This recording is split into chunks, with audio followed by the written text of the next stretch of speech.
ብሔራ ለጥበብ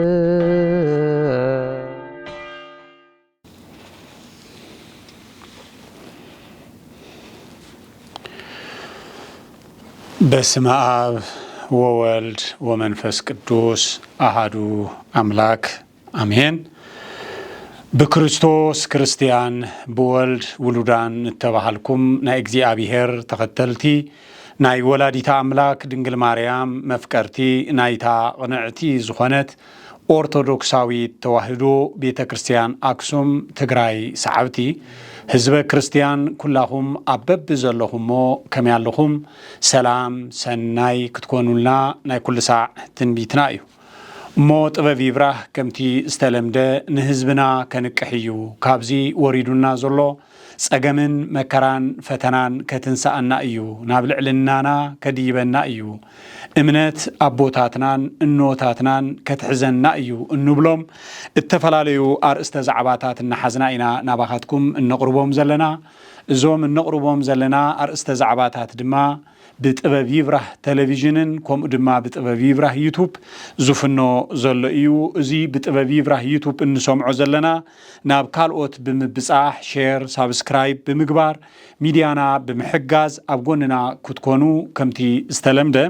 ኣቐዲምና መልእኽትና ነሕልፍ እሞ ከም ፍቓድ ኣምላኽ ንሎሚ ክንዘራረበሉ ክንመሃሃረሉ ክንመኻኸረሉ ኢለ ሒዘዮ ዝመጻኹ ካብ ቅዱስ መጽሓፍ መሰረት ብምግባር እዩ ነዚውን ምዕራፍ ኣብ መጽሓፈ መሳፍንት ምዕራፍ 6 ካብ ቁጽሪ 13 ፈሊሙ ዘሎ ሃይለ ቃል እዩ ጌዴዎን ድማ ኣየ ጎይታ እግዚአብሔር ምሳና እንተዝህሉስ እዚ ሁሉ ስለምንታይ ረኸበና ክደግሞ እየ እቲ ቅዱስ ቃል አየ ጎይታ እግዚአብሔር ምሳና እንተዝህሉስ እዚ ሁሉ ስለምንታይ ረኸበና እዚ ህያው ቃል እዚ መሊስና ንሕና ከም አክሱማውያን ተጋሩ ክንዛረዎን ከለና ዘለናዮ ኩነትን እቲ ዝተዘርበ ቃል አምላኽ ቅድም እንክብል አቡሊ ኪዳንን ክነናጻጽሮን ከለና ቃል አምላኽ ሕያው ስለ ዝኾነ ንዘለዓለም ነባሪ ስለ ዝኾነ ከምቶም ኣብቲ እዋን ንሱ ኣብቲ ዓለም ዝነበሩ ህዝበ እግዚአብሔር ህዝበ እስራኤል እተዘረበ ቃል ብጌዴዎን አቢሉ ሎሙውን እዚ ህያው ቃል እዚ እንትንደግሞ እቲ ዘለናዮ ኩነት ዘንጸባርቕ እዩሞ ብኸመይ እዚ ኩነት እዚ ተፈቲሑ ጌዴዎን ከምዚ ክብለሉ ዝኸኣለ ምኽንያት እንታይ እዩ ካብዚ ኣባሃህላ ጌዴዎን ከ እንታይ ንመሃር እቲ ቅዱስ መጽሓፍ እንታይ ይብለና ዝብል ነገር ክንዘራረበሉ ክንመሃሃረሉ ኣብዚ እዋን እዚ ክንጽናዕናዓሉ ከም እንኽእል ካብዚ ዘለናዮ ኩነት በርቲዕና ንኽንትንስእ ዘግብር ህያው ቃል ስለ ዝኾነ ነዚ ህያው ቃል እዚ ድማ መበገሲኡ እንታይ እዩ መወዳእቲኡ ኸ እንታይ ኮነ ዝብልውን ክንመሃሃሪና ነቦታትናን ንኖታትናን ሚስጥርን ጥበብን ዝገለጸ ኣምላኽ ንዓናውን ይግለጸልና እግዚአብሔር ምሳና እንተዝህሉስ እዚ ሁሉ ስለምንታይ ረኸበና ዝብል ሕቶ ጌዴዎን ከልዕለሉ ዝኸኣለ ምኽንያት እንታይ እዩ ልዕል ኢልና እንተንቢብናዮ ብዝበለጸ ስለ ዘብርሃልና እቲ ቅዱስ ቃል ከምዚ ይብል ካብ ምዕራፍ 6 ካብ ቁጽሪ 1 ትሒዝና ፈሊምና እቲ ምዕራፍ ክነንዎን ከለና ከምዚ ይብል ደቂ እስራኤል ድማ ኣብ ቅድሚ እግዚአብሔር ክፉእ ስራሕ ገበሩ እግዚአብሔር ከዓ ን7 ዓመት ኣብ ኢድ ሚድያማውያን ኣሕሊፉ ሃቦም ደቂ እስራኤል መግዛእቲ ሚድያማውያን ስለ ዝበርትዖም ኣብቲ ኣብ እምባታት ዘሎ ጎዳጉድን በዓትታትን ኣብ እምባታትን መሕቢኢ ገበሩ ደቂ እስራኤል ዘርኢ ምስ ዘርኡ ሚድያማውያን ምስ አሜሌቃውያንን ምስቶም ደቂ ምብራቕን ኮይኖም ይመጽዎም ነበሩ ኣብኣቶም ሰፊሮም ከዓ ክሳዕ እቲ ንጋዛ ዘእቱ ፍረ እታ ምድሪ የጥፍኡ ነበሩ ምግቢ ኮነ በጊዕ ብዕራይ ኮነ አድጊ ኣብ እስራኤል ኣይሓድጉን ነበሩ ንሳቶም ምስ مسكفتومن دنكوانومن يديبو نبرو مبزحتوم ون مبزحوم ون كم أنبتا نبره نساتومن أجمالومن قصري زيبلوم نبرو مو نتا هاجر كتفوا يعطو نبرو حزب إسرائيل بميدياماويان بزح تشجروا ناب إجزي أبيهر كعا طرعوا يبلنا اتقال كمن نوزلنا إسرائيلاويان دحري عمتات كابتي أبنس أنت زنورو لا زنور عدوم ناينس أنت يلوم سوع زنور عدوم بتوم أبتقوم زنورو كتفوا من كتصنتوا من زدوليس ألاتهم تمليسهم متيوم أب عدوم كوينومس أبارنت كونوبرون كلو نري أب جبسي أب زي هاجروم يوم أبارنت ينورون يرام حزقن أفتارستينا يولد دوم زخانة بوزح مسوعة النت زرخولوا عدوم كوينوم ببارنت ينورون لو كاب كالي عد مسيوم نبرتهم يزرفوا أوالدهم يدفروا اتفال عليه عمز يبصحلهم نبرو أبزوان زي إسرائيلاويان اتزنبرنا يولد دوم حيلي كرخبوا أي كألو كم ولدهم كابس ألاتهم فنسيحهم كوسو أي كألو نتهم بزحي زنورهم أسوار زسعرولو زنورو حيلهم دخيمو أبزوان زي اتمكرا مسانعهم اتسقاي مسانعهم نامن طرعو زطرعو أكال يلن انت خودو سماعي يلن سلازي نامن طرعو يبلنا له ناب إجزي أبيهر طرعو أبزوان زي إجزي أبيهر كنت هيكبليو زبل لما أسعيبنا نرأي دك إسرائيل بسنكي ميدياماويان ناب إجزي أبيهر مستطرعو خعا إجزي أبيهر ندك إسرائيل حاد نبي سدد اللهم نسو دما إجزي أبيهر أملاخ إسرائيل كمزي يبلالو أنا خامد رجبسي أوسأخهم كابتي زنوبركم وبارنت أنا قفكهم كاب إيد جبس أويان كاب إيد كلهم جفعتهم أدحانكم نعاتهم كاب قرميهم سوقوكم مدروم هابكم أنا إجزي أبيهر أملاخكم نأمالختي إتهم نسخاتكم هاجروم وريسكم ووم زلهم أموراويان أي تفرحوهم إلىكم نيري نسخاتكم جنا علي أي سماعهم بلهم إجزي أبيهر أملاك تقليسو إتي حلوف تاريخهم إجزي أبيهر أبلع الولدهم أبلع هاجروم زجوبرو تأمر زجوبرو حيلي كستاوسهم جميل سلازي كل ساعة ناب إجزي أبيهر كنت أرعن كلنا ناب إجزي أبيهر كنت قربن كلنا إجزي أبيهر نعنا زبلنا نتايو إتحلوف تاريخنا كنستاوس إجزي أبيهر أبلع لينا زجوبرو تأمر زجوبرو حيلي كنستاوس رو كل جزء أزين دحر زي نستاوس كوينا إنا ناب دخمة النأتو ناب بارنة النأتو إجزي أبيهر أبلع لينا زفوت أورو حيل تاينيرو ولدنا زبل نجار كنذكر بفلاين إحنا أقسماويان تجارو بزح تأمر بالعلينا تفصيمي إجزي أبيهر كبزح نجار الحينو النايو كبزح نجار أوسيو النايو ولدنا عبي حيلي زنو برامي بكل مداي بمعبالين ترى أنا النريو زلنا معبالي كسح زي عالم زي وصحو ولدنا أبوتاتنا النوتاتنا زسرحوا وتبب أب عبي حيلي أب عبي خبري أب عبي العلنا زنور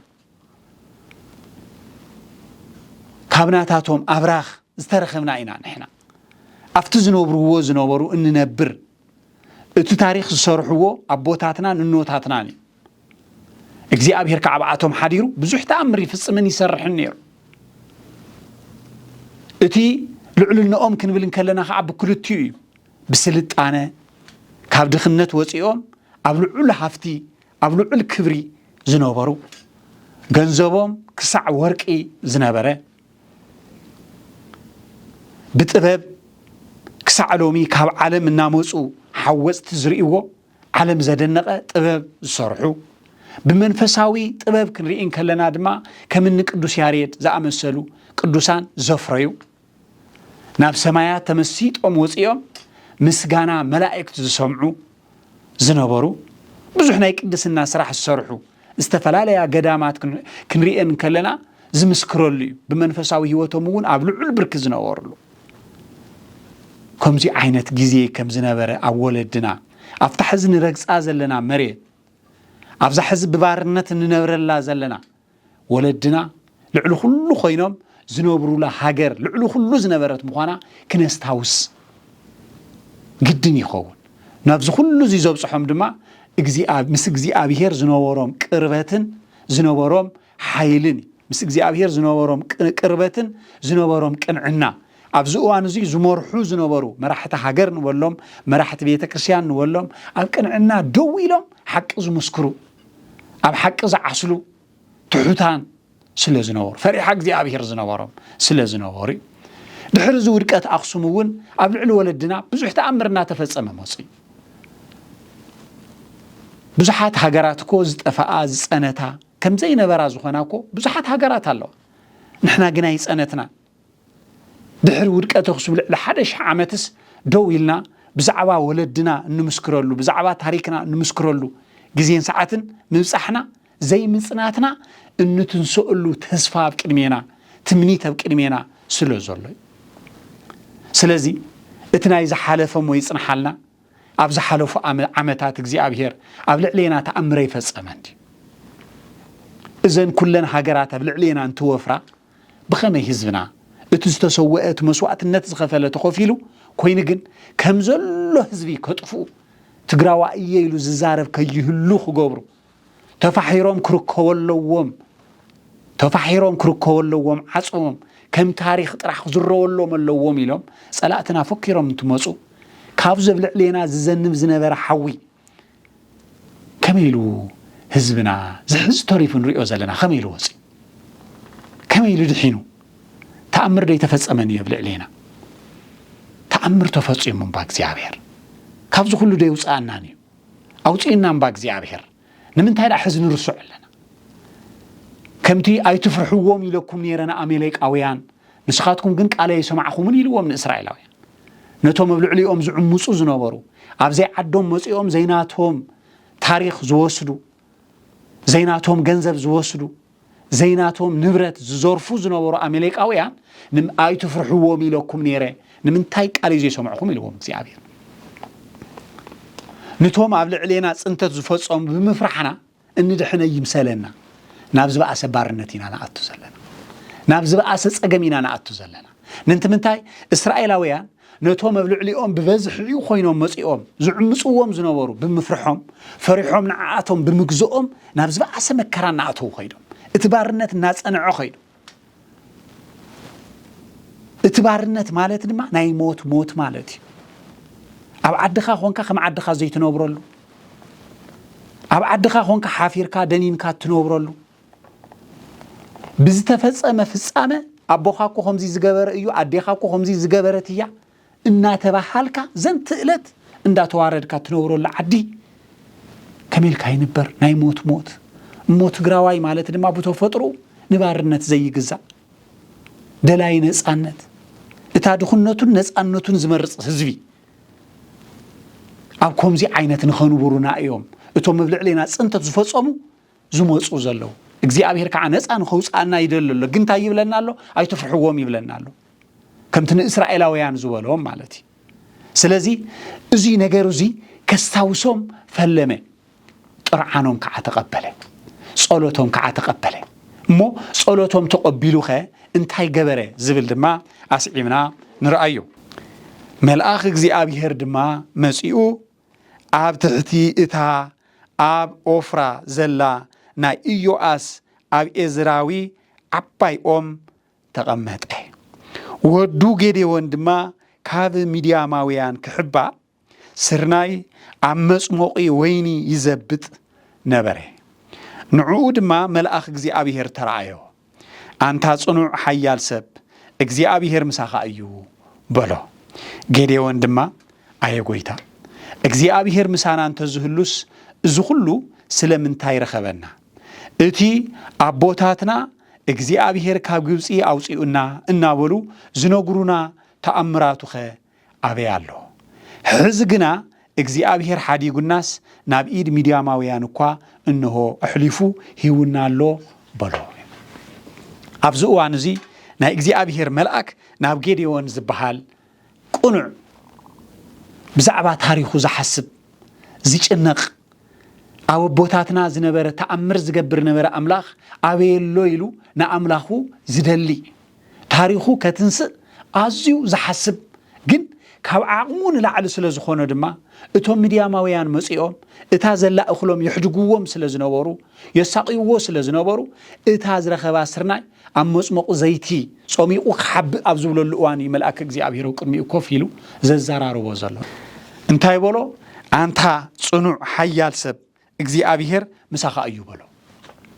ኣብዚ እዋን እዚ ጌዴዎን እቲ መልአክ ዝዛረቦ ዘሎ ዘረባን ንሱ ዘለዎ ናይ ሓቂ ናብራን ከነጻጽር ጀሚሩ ኣበየሎ ተሓይለ ኢልዎ ኣበየሎ ተሓይለ ኣበየሎ እግዚአብሔር ምሳኻ እዩ ኢልዎ ምሳና እግዚአብሔር ተዝኸውን ዳ ከመልና ብጸገምን መከራን እዚ ወዲቕና ኢልዎ እቲ ሓቂ ዘለዎ ኹነት ገሊጹ ማለት እዩ ሕዚ እውን ተኾነ እቲ ሓቂ ዘለናዮ ኹነት ክንገልጾ ክንክእል ኣለና ኣብ ጽንዓትና ዘይሃለና ንሃለና ኣብ እምነትና ዘይሃለና ንሃለና ኣለና ክንብለ ይግባአና እግዚአብሔር ኣዚና ኸባና ኣርሒቕናዮ ንሃለና እግዚአብሔር ዝህልኮ ናይ እግዚአብሔር ስራሕ ክንሰርሕ እንከለና እግዚአብሔር ዝህልኮ ካፍቲ ባርነት ንኽንወፅእ ክንጽዕር እንከለና ስለዚ እግዚአብሔር ምሳና ዘይሎ ንሃሎ ኣይ እግዚአብሔር ኮ ምሳና ኣሎ እዩ ይንበል እግዚአብሔር ምሳና ንኽህሉ ምሳና ዘግብር ስራሕቲ ክንሰርሕ እንከለና ንእግዚአብሔር ዘቕርብ ስራሕትታት ክንሰርሕ ኣለና እዚ እዝኒ ናይቲ ዝፈታተነና ዘሎ ሕዚ ዝፈታተነና ዘሎ እግዚአብሔር ናባና ኸይቐርብ ናባና እግዚአብሔር ዘይቐርብ ስራሕትታት ዝሰርሑ መራሕቲ ሃይማኖት ቅድሜና ደው ይብሉና ኣሎ እግዚአብሔር ናባና ኸይቐርብ እግዚአብሔር ናባና ተቆሪቡ እግዚአብሔር ምሳና ተኾይኑ ናፍቲ ናይ ቀደም ናይ ጥንት ልዕልናና ስለ እንምለስ እቲ ዝነበረ ናይ ቦታትና ናይ ኖታትና ሓይሊ ስለ ናባና ዝኣቱ እዚ ከይኣቱ እንታይ ክገብር ኣለዎ ንእግዚአብሔር ዘየቕርቡ እግዚአብሔር ክቐርበና ዘየግብሩ መራሕቲ ኣብ እከይ ስራሕ ደው ዝበሉ ናይ ክፉእ ስራሕ ዝሰርሑ ናይ ይቅርታ ነገር ዘይብሎም ምስ ጸላእቲ ዝተሓባበሩ መራሕቲ ስለ ዘለውና እስራኤላውያን ሓቃዊ መራሒ ስለ ዝሰኣኑ ንእግዚአብሔር ዘቕርብ ንእግዚአብሔር ዘምጽእ ንእግዚአብሔር ዘምጽኡ ንእግዚአብሔር ዘቕርቡ ድኹመቶም ዘኣምኑ መራሕቲ ስለ ዘይነበርዎም ኣብዚ ሕዚ ሰዓት እውን ከም ኣክሱማውያን ተጋሩ እቲ ዓብዪ ዝኒሄ ጸገምና ናይ መራሕቲ ምስኣን መራሕቲ ሃይማኖት ስለ ዝሰኣን ኣብ ቅድሚት ደው ኢሎም ንእግዚአብሔር ዘቕርቡ እግዚአብሔር ምሳና ክኸውን ዝገብሩ ስለ ዝሰኣን ድልየቶም ኣብ ገንዘብ ኣብ ስልጣን ስለ ዝኾነ ኣብ ክፍኣት ስለ ዝኾነ ኣብ ሽርሑ ስለ ዝኾነ ነቲ ናይ ቦታትና ኣምላኽ ምሳና ኸይኸውን የርሕቁልና ኣለዉ ማለት ስለዚ እግዚአብሔር ንኽቐርበና ፈለማ ድኹመቱ ዝኣምን ኣበየሎ ናይ ቦታትና ኣምላኽ ዝብል ኣበየሎ ትምሶ ቦታትና ዝነበረ እግዚአብሔር ዝብል ንዕኡ ብቕንዕና ዝደሊ መራሒ የድልየና ስለዚ እዚ መልአክ እግዚአብሔር ሓሪው ኣብ ቅድሚኡ ኮፍ ኢሉ ዘዛርቦ ዘሎ ጌዴዎን እውን እዚ ሕቶ እዚ እዩ ዝበሎ ኣብዚ እዋን እዚ መልአክ እግዚአብሔር ከንታይ በለ እዩ ኣብዚ እዋን እዚ ነዚ ዘቕረቦ መሰረታዊ ዝኾነ ሕቶ እግዚአብሔር ከብኸመይ ይመለሰሉ ዝብል ድማ ኣስዒብና ንርአ ሽዑ እግዚአብሔር ይብል ኣብ ቁጽሪ 14 ሽዑ እግዚአብሔር ናብኡ ግልጽ ኢሉ እንሆ ኣነ እልእኸካ ኣለኹ በቲ ዘለካ ሓይሊ ድማ ከሄድካ ንእስራኤል ካብ ኢድ ሚድያማውያን ኣድሕኖም በሎ እግዚአብሔር ከዓ ነዚ ኣዝዩ በትበጽሕዎ ዘሎ ባርነት እቲ ዘሎ ኹነት ብግልጺ ምስ ነገሮ እግዚአብሔር ምሳና እንተዝህሉ ነቦታትና ሓይልን ጥበብን ዝህብ ነበረ ምሳና እንተዝህሉ ከመይልና ኣብ ዝጸገም እዚ የባርነት ክንወድቕ ክኢልና ምስ በሎ እግዚአብሔር ከዓ ሽዑ እግዚአብሔር ናብኡ ግልጽ ኢሉ እንሆ ኣነ እልእኸካ ኣለኹ በቲ ዘለካ ሓይሊ ድማ ኸይድካ ንእስራኤል ካብ ኢድ ሚድያማውያን ኣድሕኖም በሎ እግዚአብሔር ግልጽ በሎ እግዚአብሔር ግልጽ ይበለና ህዝበ ክርስቲያን እግዚአብሔር ግልጽ ንኽብለና ንጸሊ እግዚኦታና ካብ ልብ ንኹን እግዚአብሔር ግልጽ ክብለና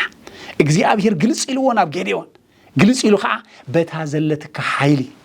ንእስራኤላውያን ካፍቶም أبارنة توديقهم زلوا ميديا ماوية نزع كتوصهم يخيل إذا قال زينا نصبها زلنا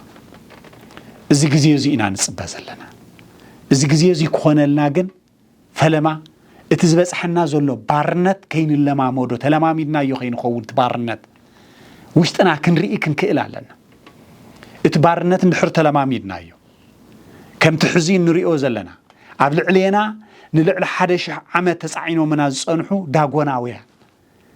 أولدنا أجمن مكران النابصحو أمرحتنا أجمن مكران النابصحو إتات انتاويت زغونتنا أكسون بيتكرسيان كيت تنسق سقيت أم زحزو داغوناويان اندحرنا عاتهم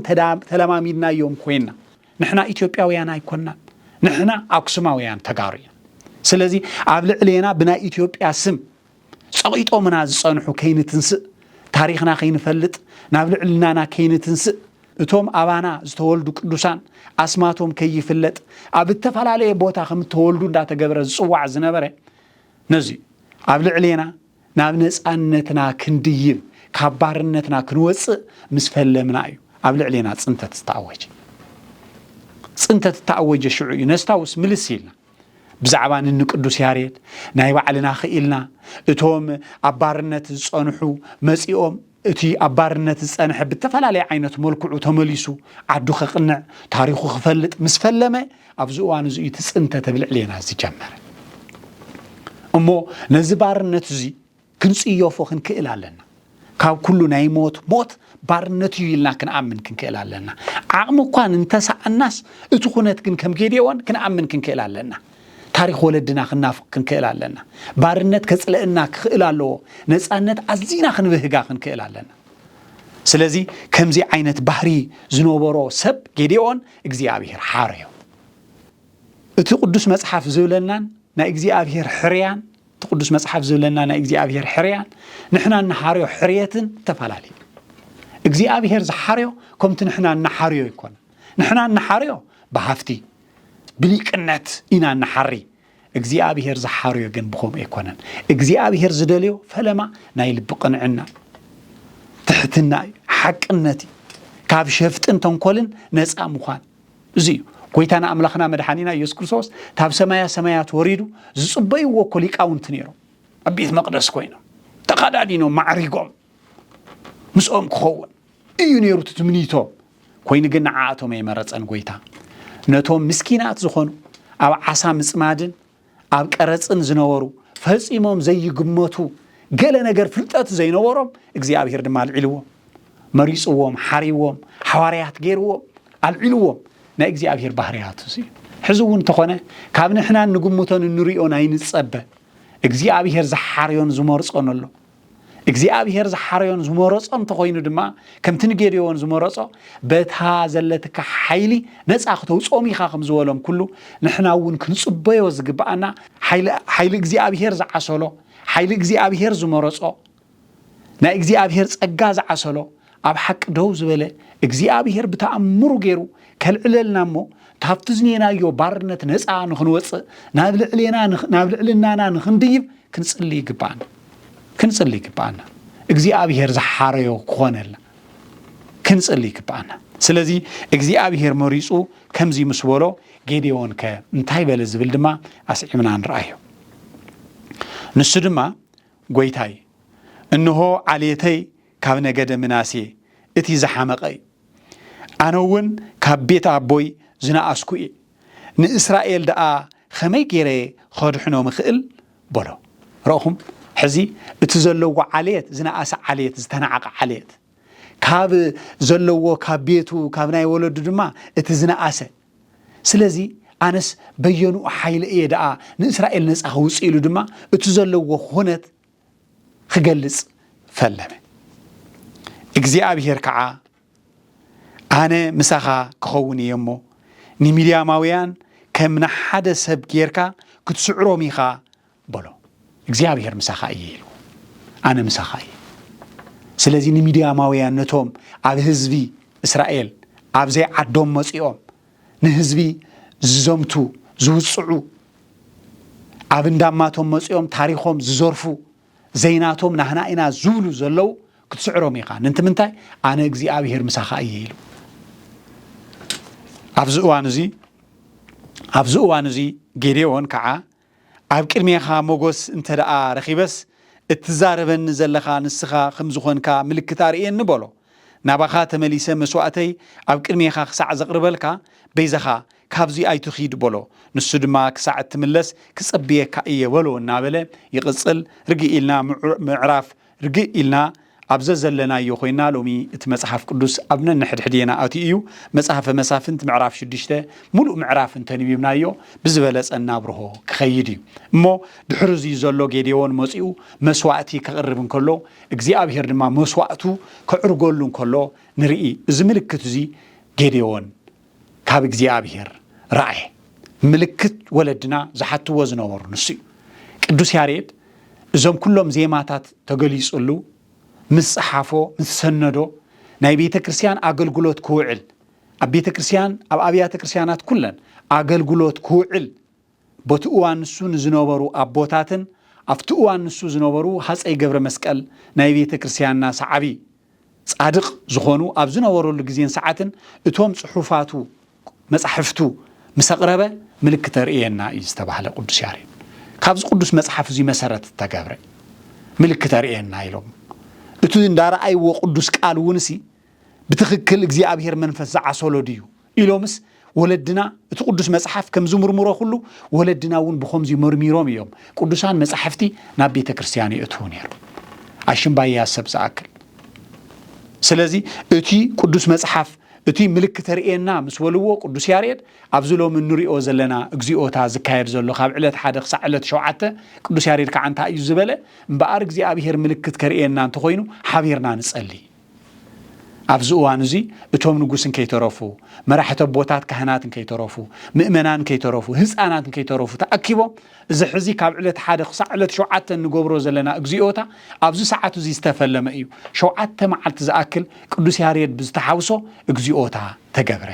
ኣብ መበል 7 መዓልቲ ድማ ምልክት ተረኣዮም እዚ ሕዚ ዳዕሮ ዒላ እናበልና ንጽውዖ ዘለና እቲ ትክክለኛ ስሙ እቲ ሓቃዊ ስሙ ሙራደ ቃል ይስባል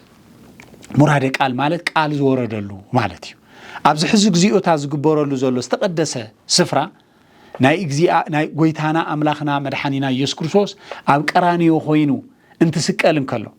ኣብ ቀራንዮ ተሰቂሉ ዝወጽሖ ጸዋትወ መከራ ነቲ ህዝቡ ሁሉ ተገሊጹ ተራእዩ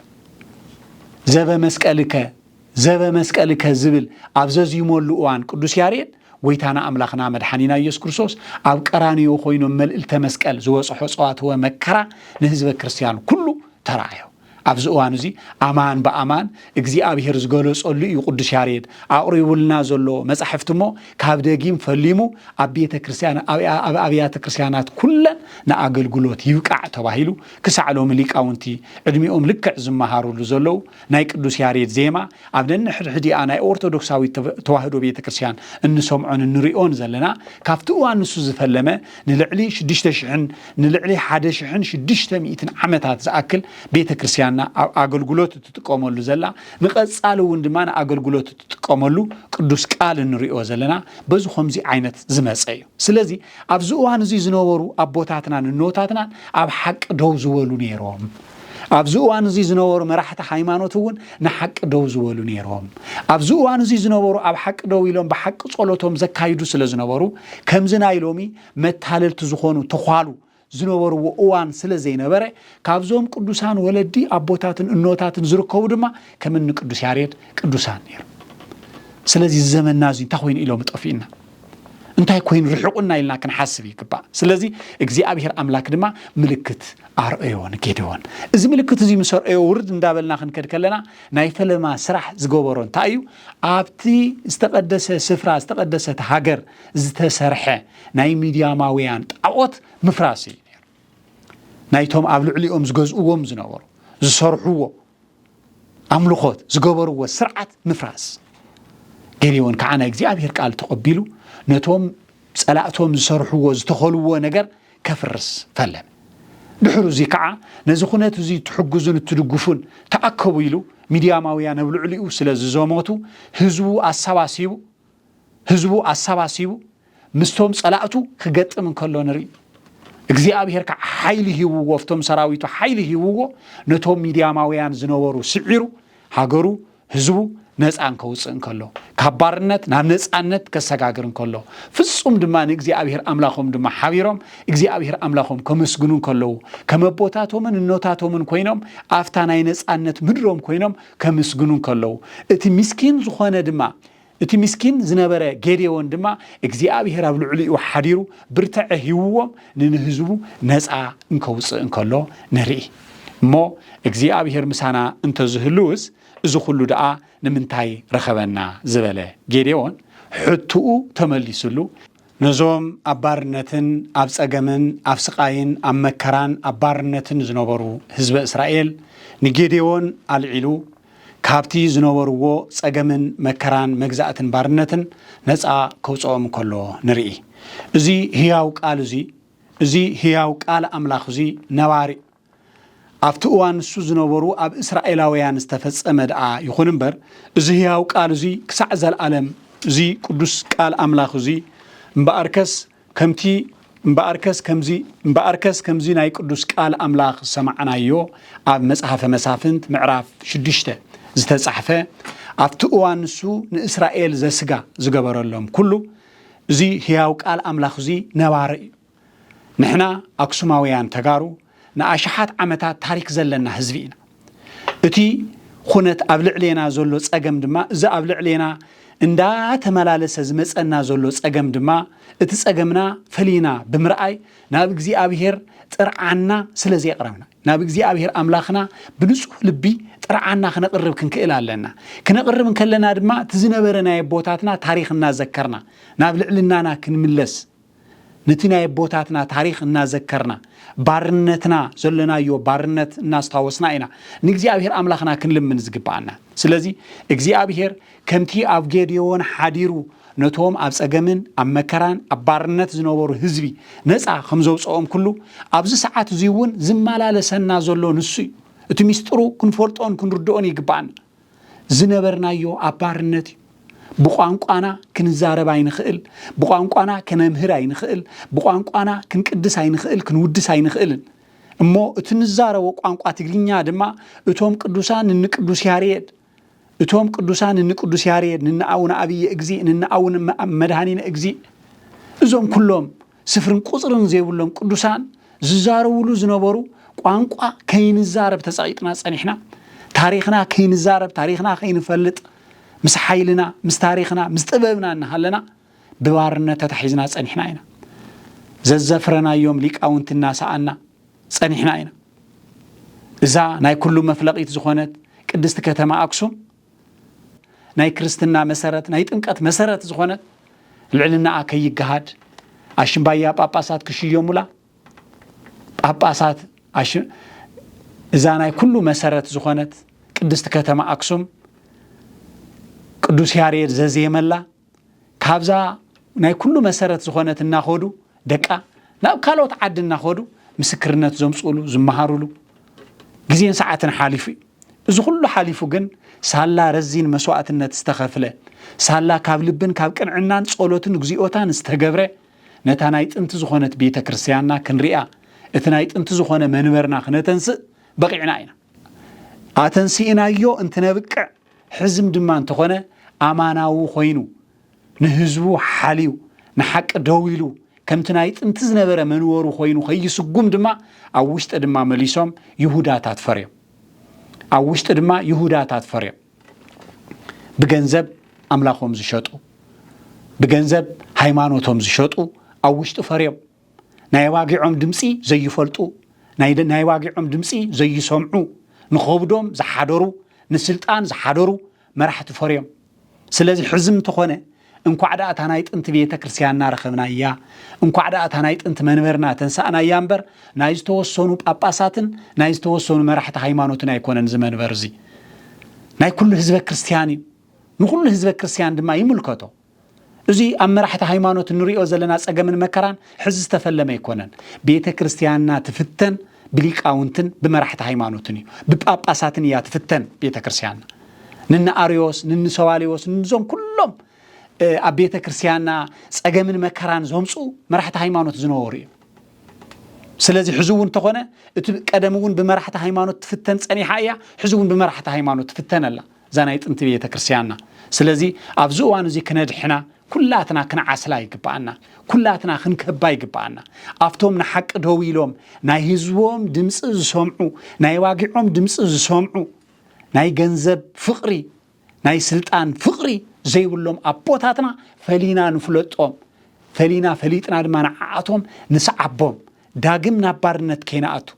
ዝበኣሰ ኸይረኽበካ እቲ ናይ ወንጌል ቃል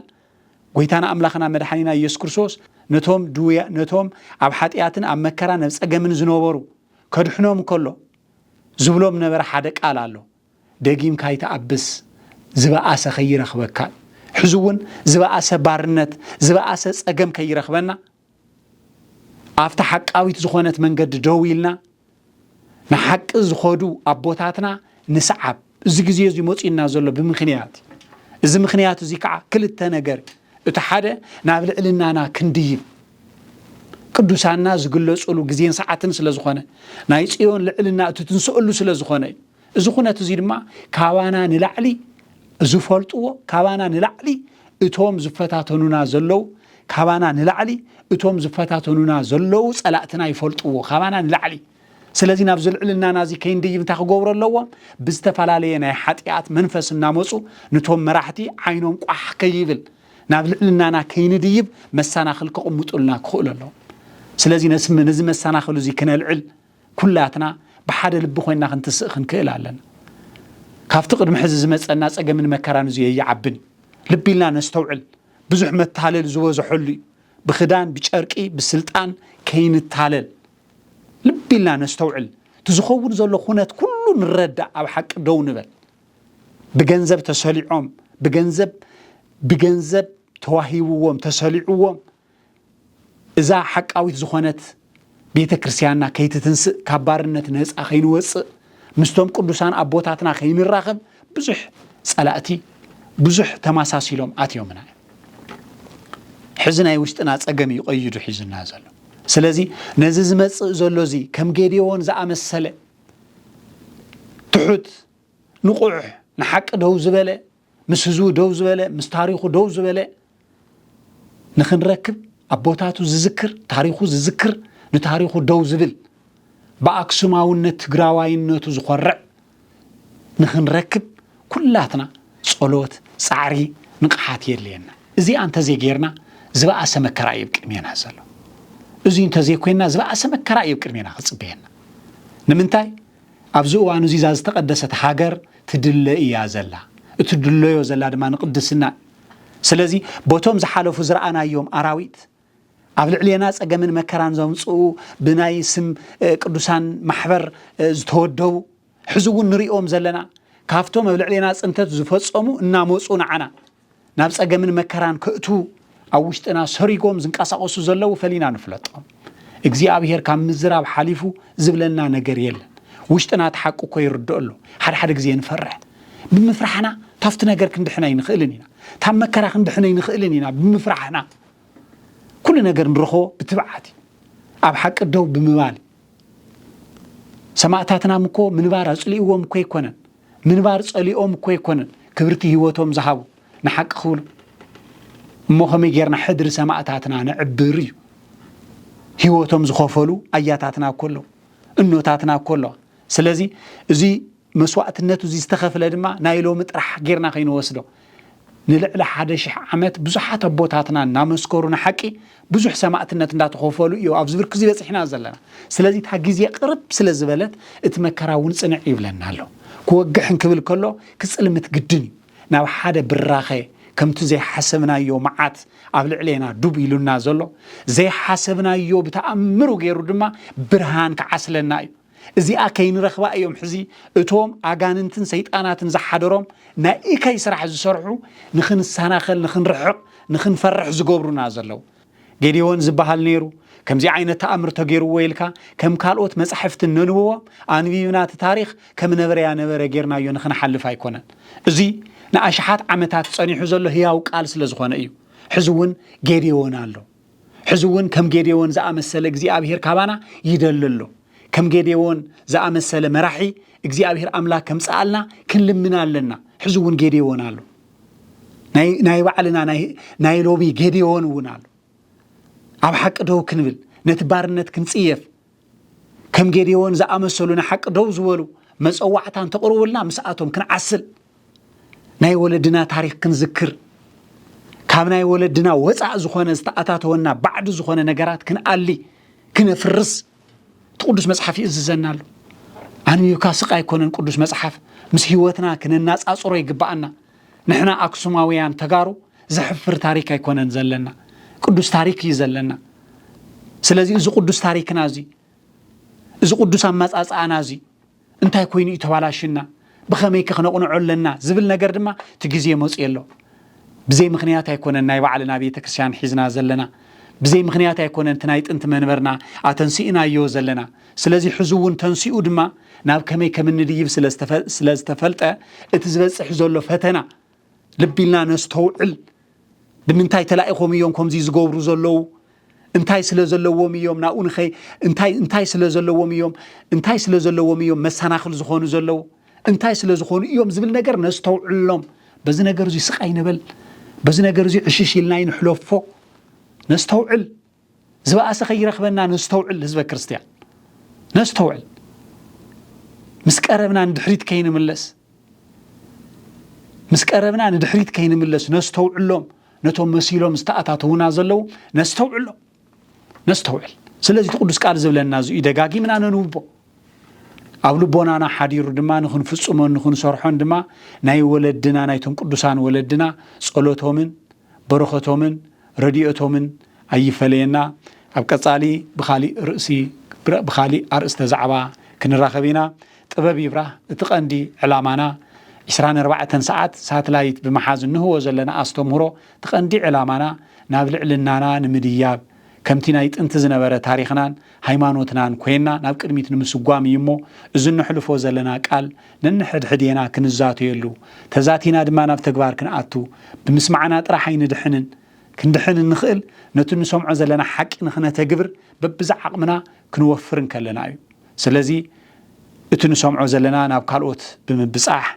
ኣብ ሓቂ ደው ኢልና ጸሎትና ብምግባር ናፍቲ ዝድለ ንኽንበጽሕ እግዚአብሔር አምላክ ናይ ጸሎት ናይ ቦታትናን ናይ ኖታትናን ቅዱሳን ጸሎቶም ሰሚዑ እቲ ጊዜ አሕጺሩ ናይ ሰላምን ናይ በረኸትን ናይ ረድኤትን ጊዜ ይግበረልና ኣብ ጸገምን ኣብ መከራን ካብ መረቦቱ ተፈናቂሉ ንሽድሽተ ክራማት ዝኣክል ኣብ ቸንዳ ተደብሪው በዓል ገዛ ዝነበረ ወሃቢ ዝነበረ ህዝብና ኣፍታ ናይ ኩሉ መዕቆቢትን መዕንገሊትን ዝኾነት ሑመራ ዝነብር ዝነበረ ህዝብና ንሽድሽተ ክራማት ዝኣክል ኣብ ደገ ተደብሪው ወዲቁ እንትንሪእን ከለና ስቕ ምባል ማለት እዚ ኣብ ቅድሚ ኣምላኽ ዝሕትት እዩ ስለዚ ድምፂ ንኹኖን እዚ ህዝብና እዚ ናብ ዓዱ ክምለስ ናብ መረቦቱ ክምለስ ከምቲ ሕዚ ንሰምዖ ዘለና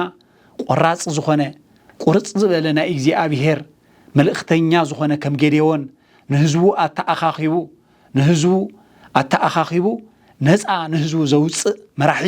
እግዚአብሔር አምላኽ ይርአኸልና ዝብል ነገር ድማ ንዞም ወገናትና እዚኦም ንርአ ኣብ ጎኖም ደው ንበል ዝብልም መልእኽትና እዩ ኣብ ቀጻሊ ድማ ብኻልኦት ኣርእስተ ዛዕባ ክንራኸብ ኢና ናይ ቀጸልቲ ሰባት ይበለና ወስብሃት ለእግዚአብሔር አይቴ